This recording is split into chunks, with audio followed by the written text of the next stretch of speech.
I am Simon Bates, and today I'm going to talk to you about my work on the development of novel composite sandwich structures with integrated shock-absorbing functionality. And my work is sponsored by the RNLI, and my supervisors are Dr. Richard Trask and Dr. Ian Farrow, and from the RNLI, Dr. Holly Phillips and Mr. Ian Woolbridge. So, to give you a general overview, I'm looking to integrate a shock-absorbing functionality into composite sandwich structures in order to protect crew members of lifeboats from dangerous whole-body vibrations. So the focus of my research is on this boat here, the D class. So wave trials show that the crew are subject to highly nonlinear impact loading when traveling at speed. And in the larger boats, that can be mitigated by including traditional suspension seats using dampers and springs. However, due to the size of the boat, we need to integrate something into the composite structure itself. So, and create a soft composite suspension system. So the design ethos behind this project is integrating areas of elastic cellular structures to within composite sandwich panels to create compliant regions, whereby should the whole composite panel bend, these areas will be compressed, and via buckling of the cell walls and possibly a fluid moving through the structure itself, we can absorb the vibrations. So to achieve this, 3D printing has been necessary. Traditional 3D printing uses thermoplastics, but we're looking at a thermoplastic elastomer.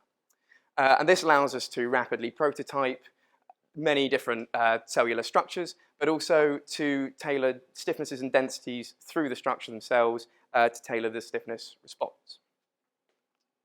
So the 3D printing itself, we're using a thermoplastic polyurethane, which is printed via fused deposition molding.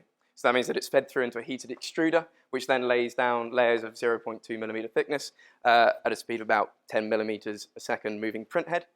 The repeating cellular units that I'm currently looking at are both six-sided shapes. We've got a hexagon here, but also a six-sided shape with reentrant angles, which leads to, when in a cellular array, a structure with a possible negative Poisson's ratio.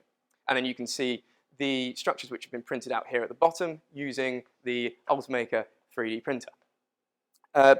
So before assessing these structures for energy absorption, I looked to define the material properties, though it was likely that the direction of the print head on the specimens was likely to have a large effect on the stiffness and strength. Therefore, I printed tensile test specimens which were printed in the 90 direction and the 0 direction to where they would be extended. So, as predicted, there was a large difference in the material properties in stiffness and strength.